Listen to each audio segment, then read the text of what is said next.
ഈ കല്യാണത്തിൻ്റെ എൻട്രൻസ് പറയുന്ന ഒരുപാട് ലൈറ്റുകൾ, അതേപോലെ LED ലൈറ്റ്, ഫേസ് ലൈറ്റുകൾ, അല്ലെങ്കിൽ ഗ്രൂമും ബ്രൈഡും വരുമ്പം സ്റ്റേജിൽ ഒരു എന്താ പറയുക ഫേസ് ലൈറ്റ് അടിച്ചിട്ട് അവർ ആകെ അവിടെ ഒരു കളർമയാക്കുന്നതിൽ പ്രധാന പങ്ക് വഹിക്കുന്നത് ലൈറ്റുകളാണ്.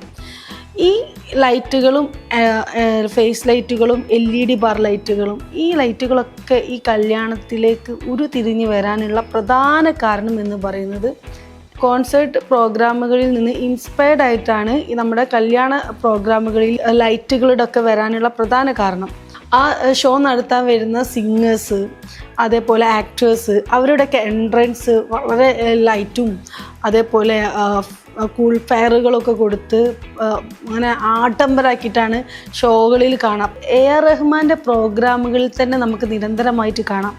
അതായത് AR റഹ്മാൻ വരുമ്പോൾ അതിൻ്റെ ഒരു സൗണ്ട്, ലൈറ്റ് ഭയങ്കര ബൂമിങ് ആണ്. ഫെയർ പോലത്തെയുള്ള വർക്കുകൾ, ലൈറ്റ് കൊണ്ടൊരു ആഡംബര കളിയാണ്. അതിൻ്റെ ഓരോ പ്ലാനിങ്ങും നമ്മുടെ വെഡ്ഡിങ്ങിലേക്ക് വന്നിട്ടുണ്ട്. അത് വലിയ രീതിയിലല്ലെങ്കിലും എന്നാലുപരി ചെറിയ രീതിയിലായിട്ട് അതിൻ്റെ ഒരു എൻട്രി ഒക്കെ നല്ല രീതിയിൽ തന്നെ നമ്മുടെ വെഡ്ഡിങ്ങുകളിൽ വന്നിട്ടുണ്ട് എന്നുള്ളതാണ്. ശരിക്കും പറയുകയാണെങ്കിൽ മലബാർ വെഡ്ഡിങ്ങുകളിൽ ഇത്തരം പ്രോഗ്രാമുകളൊക്കെ നമുക്ക് പ്ലാൻ ചെയ്ത് ചെയ്യാൻ പറ്റിയിട്ടുണ്ട് എന്നുള്ളതാണ്.